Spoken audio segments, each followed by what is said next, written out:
আন্দোলনের আড়ালে সরকারি কাজে বাধা, বিচারকদের আটকে রাখা, তারপর উদ্ধার অভিযানের সময় হামলা, একের পর এক অভিযোগে সরগরম হয়েছিল রাজ্য রাজনীতি। সেই ঘটনার জেরে এবার তদন্তে বড় পদক্ষেপ। মালদার বিচারকদের ওপর হামলার ঘটনায় বিধানসভা নির্বাচনের মিমের প্রার্থী সহ 4 জনকে গ্রেপ্তার করল এনআইএ। ঘটনায় নতুন করে চাঞ্চল্য ছড়িয়েছে রাজনৈতিক মহলে। এনআইএ সূত্রে খবর, মালদার মোথাবাড়ি কাণ্ডে গ্রেপ্তার মিমের প্রার্থী মুজাহিদ হক সহ আরও 4 জন। 1 এপ্রিল মালদার মোথাবাড়িতে কালিয়াচক নম্বর ব্লক অফিসে এসআইআর এর কাজে নিযুক্ত থাকা 7 বিচারককে অফিসের ভেতরে আন্দোলনে নেমে আটক করে রাখা হয়। এমনকি গভীর রাতে পুলিশ ও কেন্দ্রীয় বাহিনী যখন উদ্ধার করে তাদের নিয়ে ফিরছিল, সেই সময়ও বিচারকদের গাড়িতে হামলা চালানো হয়। এই ঘটনায় ইতিমধ্যেই তদন্তভার নিয়েছে এনআইএ, প্রাইমারি চার্জশিট পেশ করেছে। এবার সেই ঘটনায় সদ্য সমাপ্ত বিধানসভা নির্বাচনে মিমের প্রার্থী মুস্তাহিদ হক সহ 4 জনকে গ্রেপ্তার করল কেন্দ্রীয় তদন্তকারী সংস্থা। মিমের জেলা সভাপতি রেজাউল করিম বলেন, 1 এপ্রিল আমাদের প্রার্থীকে সকাল থেকে বিডিও সাহেব দেখা করার জন্য ডাকছিলেন। যেহেতু দলের কর্মসূচি ছিল, সেই কারণে সকালে না গিয়ে সন্ধ্যায় তিনি দেখা করতে যান। সেই সময় তাকে আটক করা হয়। বিষয়টি বিডিও সাহেবকে জানানো হয়। আমাদের প্রার্থী কোনোভাবে এই ঘটনার সঙ্গে যুক্ত নয়। আইনের প্রতি আমাদের ভরসা রয়েছে। আইনের মাধ্যমে সঠিক বিচার করা হোক। কি বলছেন রেজাউল করিম, শুনব।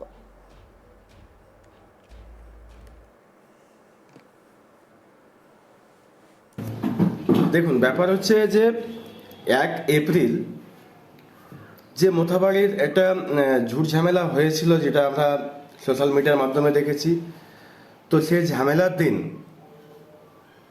আমার মোথাবাড়ি বিধানসভার যিনি ক্যান্ডিডেট এম হক সাহেব, উনাকে সেদিন সকাল থেকেই বিডিও সাহেব ফোন করেন যে হক সাহেব আপনি একটু পারলে বিডিও অফিসে দেখা করবেন। উনি আমাদের প্রোগ্রাম বেলডাঙ্গায় ছিল, আসাদ সাহেব এসেছিলেন সেদিন, আমরা সবাই মিলে কিন্তু ওই প্রোগ্রামে অ্যাটেন্ড করেছিলাম, ওই প্রোগ্রামে ছিলাম। তাই এই প্রোগ্রাম মোথাবাড়ি কাণ্ডের সঙ্গে কোনোভাবেই হক সাহেব যুক্ত ছিলেন না। উনি রাত 9টায় যখন ফেরার পরে যখন বিডিও সাহেবের অফিসে দেখা করতে যান, তো বিডিও অফিসের সামনে অনেক লোকজন ছিল, ওনাকে কোনোভাবে ভিতরে ঢুকতে দেওয়া হয়নি। তাই উনি বিডিও সাহেবকে আবার ফোন করে বলেন যে সাহেব দেখুন আমি ভিতরে ঢুকতে পারছি না। তো বিডিও সাহেব বলেছেন ঠিক আছে, ব্যাপারটা আমরা দেখছি। এই ধরনের গল্পটা হয়েছিল। তাই আজকে এনআইএর আওতায় আমার হক সাহেবকে নেওয়া হয়েছে। তাই আমি আইনকে সম্মান করি, সম্মান জানাই, আইনকে সামনে রেখে আমরা সব কিছু করি। তো আইনের আওতায় ওনাকে দেখা হোক যে উনি সঠিক দোষী কি নয়।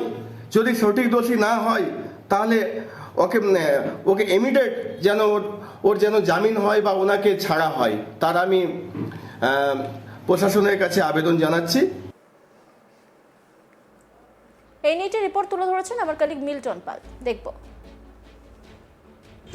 এসআইআর প্রক্রিয়া যে কাজকর্ম, সেই কাজকর্ম চালাচ্ছিলেন বিচারকেরা মালদার মোথাবাড়ি বিডিও অফিসে বসে।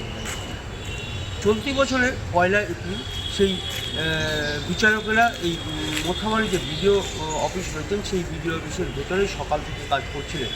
কিন্তু পরবর্তী সময়ে এসআইআরের প্রতিবাদে কালিয়াচক থেকে মোথাবাড়ি জাতীয় সড়কে যেরকম একাধিক জায়গায় পথ অবরোধ করে বিক্ষোভ দেখাতে থাকে স্থানীয় বাসিন্দারা, পাশাপাশি মোথাবাড়ি এলাকাতেও সেই বিক্ষোভে রাজ পড়ে এবং সেখানেও প্রতিবাদ সভা গড়ে ওঠে এবং রাজ্য সড়ক অবরোধ করে বিক্ষোভ করতে শুরু করেন। কিন্তু যখন বিকেল গড়িয়ে সন্ধ্যা হয়ে যায়, তারপরেও বিচারকদের আটকে রেখে সেখানে বিক্ষোভ দেখাতে থাকে সেখানকার স্থানীয় বাসিন্দারা।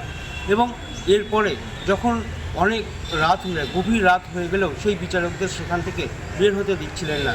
এরপরে জেলার পুলিশ সুপার এবং কেন্দ্রীয় বাহিনী সেখানে গিয়ে তাদেরকে উদ্ধার করেন এবং উদ্ধার করে যখন শহরের দিকে ফেরত আনছিলেন, ঠিক সেই সময় স্থানীয় বাসিন্দারা সেই বিচারকদের গাড়ি লক্ষ্য করে হামলা চালায় এবং সেখান থেকে কোনো রকমে তাদেরকে উদ্ধার করে শহরে নিয়ে আসা হয়।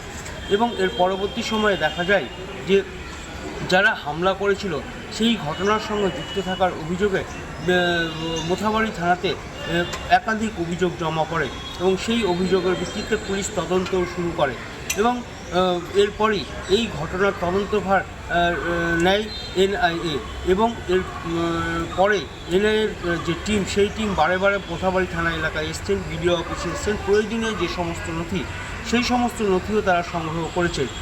এই মুহূর্তে অবস্থায় এনআইএ সূত্রে জানা গিয়েছে যে এই মোথাবাড়ি বিধানসভা কেন্দ্রের যিনি মিমের প্রার্থী ছিলেন 2026-এর যে বিধানসভা নির্বাচন, সেখানে মুস্তাহিদ হক, তাকে ইতিমধ্যে এনআইএ গ্রেপ্তার করেছে এবং তাদের হেফাজতে নিয়েছে। শুধু তিনিই নয়, তার সঙ্গে আরও 4 জনকে গ্রেপ্তার করা হয়েছে।